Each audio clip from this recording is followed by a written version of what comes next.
Vous avez besoin de la discipline pour réussir dans votre vie. Et la discipline est définie comme des standards auto-imposés pour la cause d'un but qui est important. Donc, la discipline, c'est les standards auto-imposés pour la cause d'un but important, un but supérieur. Je parle là de la discipline personnelle. Tous les leaders, tout le monde devrait avoir la qualité de la discipline personnelle. Si c'est que vous n'êtes pas discipliné personnellement, vous ne pouvez pas atteindre vos objectifs. Et en parlant de discipline personnelle ou l'autodiscipline, il y a des disciplines qui sont apportées de l'extérieur, mais en parlant de leadership, la discipline ne doit pas venir de l'extérieur, mais doit venir de soi-même. Et c'est ce qu'on appelle l'autodiscipline. Vous savez, la clé pour pouvoir atteindre vos objectifs, c'est la discipline.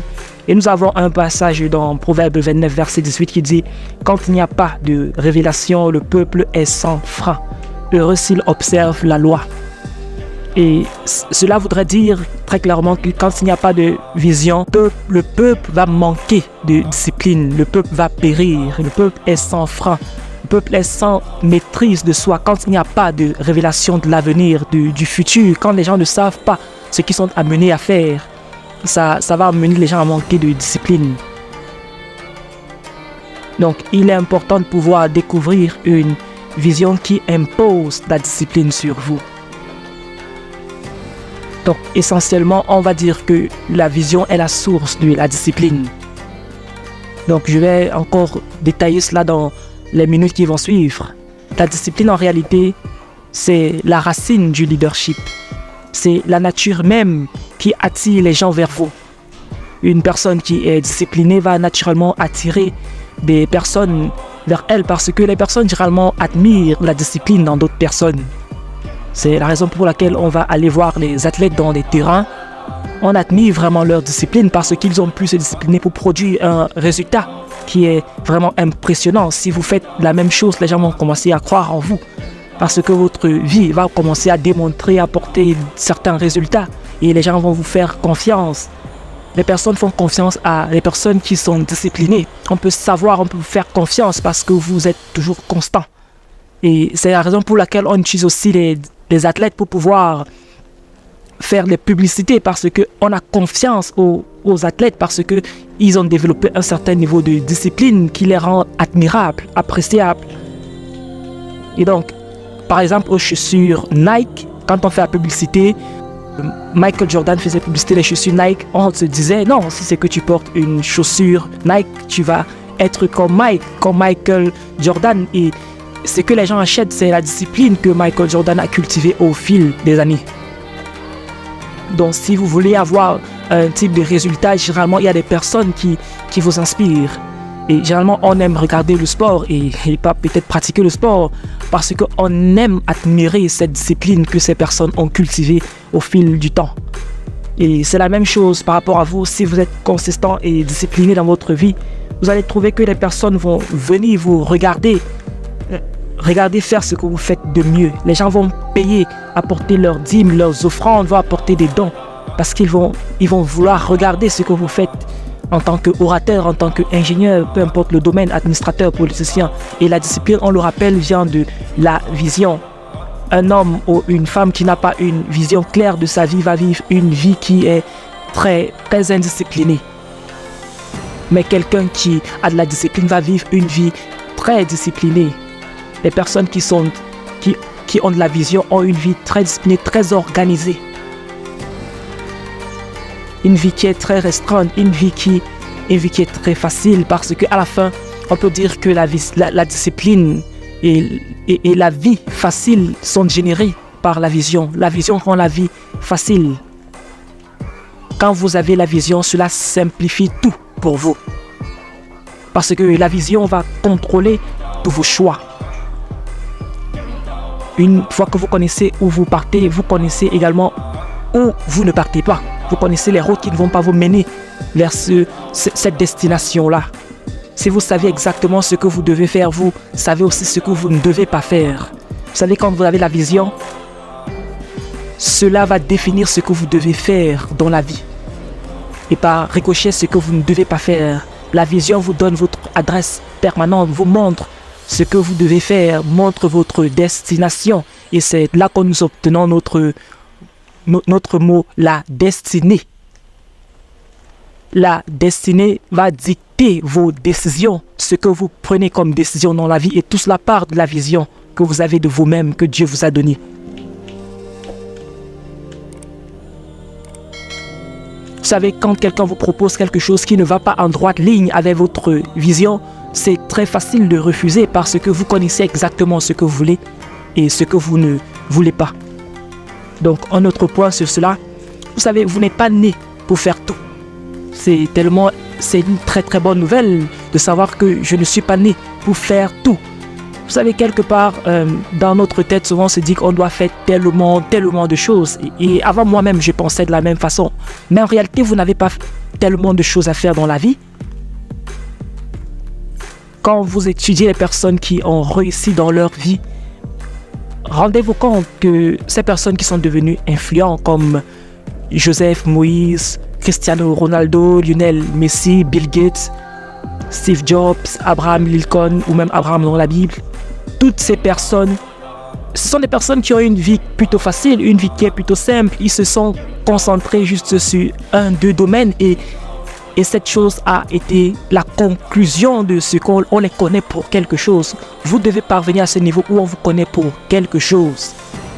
Les personnes qui découvrent la vision vivent plus longtemps.